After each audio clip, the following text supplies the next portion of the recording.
नमस्कार. प्रार्थनाच किचनमध्ये पुन्हा एकदा तुमच्या सर्वांचं मनापासून स्वागत आहे. तर पावसाळ्याचे सीझन आता आलेले आहे आणि पावसाळ्याच्या सीझनचं बरोबरच मक्याचे म्हणजेच कॉर्नचे सीझनसुद्धा आलेले आहे. तर आजची आपली रेसिपी आहे कॉर्न कटलेट. चला तर मग आपण जास्त वेळ न घालवता आपल्या रेसिपीला सुरुवात करूया. मी इथे 1 वाटी मक्याचे दाणे हे छान असे उकळवून घेतलेले आहेत. त्याचबरोबर उकळवताना मी इथे मिठाचा वापर केलेला आहे. आता उकळवल्याच्या नंतर मी इथे चॉपरमध्ये हे जे मक्याचे कणीस आहेत ते बारीक करून घेणार आहे. मला इथे हे कणीस जे आहेत ते एकदम बारीक करायचे नाही आहेत, थोडे जाडसरच ठेवायचे आहेत. त्याच्यासाठी मी इथे मिक्सरचा वापर न करता चॉपरचा वापर केलेला आहे. हे बघा, अशा प्रकारे कणीस आपले इथे बारीक तयार झालेले आहेत.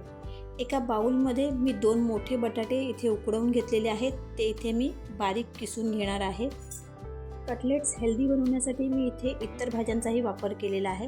सर्वप्रथम मी इथे घातलेले आहेत कॉर्न, 1 बारीक चिरलेली शिमला मिर्च, अर्धा बारीक चिरलेला कांदा आणि बारीक चिरलेली हिरवी मिरची. त्याचबरोबर मी इथे मसाले ॲड केलेले आहेत. मसाल्यांमध्ये मी इथे पाव चमचा हळद, 1 चमचा गरम मसाला, 1 चमचा धना पावडर, 1 चमचा चाट मसाला, 1 चमचा तिखट आणि चवीनुसार मीठ इथे घातलेले आहे.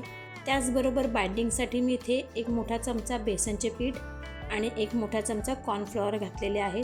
त्याचबरोबर मी इथे बारीक चिरलेली कोथिंबीर घातलेली आहे. कोथिंबीर घातल्यानंतर आपल्याला हे सर्व मिश्रण इथे छान असे एकजीव करून घ्यायचे आहे.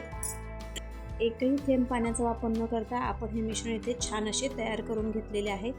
तयार केलेल्या मिश्रणाचे आता आपण इथे गोल गोल शेपमध्ये टिक्की तयार करून घेणार आहोत. मी इथे राऊंड शेपमध्ये टिक्की तयार केलेली आहे. तुम्हाला जर पाहिजे असेल तर तुम्ही हार्ट शेपमध्ये किंवा इतर साच्याच्या मदतीने शेप देऊन तुम्ही टिक्की तयार करू शकता. तर हे पहा, मी इथे राऊंड शेपमध्ये टिक्की तयार केलेली आहे. अशाच प्रकारे सर्व मिश्रणाच्या मी इथे टिक्की तयार करून घेतलेल्या आहे, जेणेकरून आपल्याला कोटिंग करताना वेळ लागणार नाही. तर इथे हे पहा, आपल्या टिक्क्या इथे तयार झालेल्या आहेत. कोटिंग करण्यासाठी मी इथे रव्याचा वापर केलेला आहे. बारीक रव्याचा मी इथे वापर केलेला आहे. प्रत्येक टिक्कीला मी इथे रव्याच्या कोटिंगने कोट करून घेतलेले आहे. हे बघा, अशाच प्रकारे आपल्याला बाकीच्या टिक्क्यांनासुद्धा छान असे रव्याने कोट करून घ्यायचे आहे. रव्याने कोट केल्यामुळे टिक्क्या छान अशा कुरकुरीत होतात. एका पॅनमध्ये 2 मोठे चमचे तेल घालून मी याच्यामध्ये ह्या टिक्क्या फ्राय करून घेणार आहे. इथे मी सर्व टिक्कीज आहेत त्या शॅलो फ्राय करून घेतलेल्या आहेत, कारण आपण ज्या भाज्या टाकलेल्या आहेत त्या शॅलो फ्रायने सुद्धा छान अशा शिजल्या जातील. तुमच्या घरी जर लहान मुलं असतील तर अशा प्रकारचे भाज्यांचे कटलेट तुम्ही त्यांना नक्की खाऊ घाला, कारण की अशा प्रकारचे कटलेट्स हे खायला खूप हेल्दी असतात आणि चवीला सुद्धा छान लागतात. दोन्ही बाजूने आलटून पालटून शेकवल्याच्या नंतर हे बघा, आपले क्रिस्पी असे कॉर्न कटलेट इथे तयार झालेले आहेत. तुम्हाला ही रेसिपी कशी वाटली हे मला कमेंट बॉक्समध्ये नक्की कळवा. व्हिडिओ आवडल्यास चॅनलला लाईक आणि सबस्क्राईब नक्की करा, जेणेकरून असेच नवनवीन व्हिडिओ मला तुमच्यापर्यंत पोहोचवता येतील. व्हिडिओ पूर्ण पाहिल्यास तुमच्या सर्वांचे मनापासून आभार.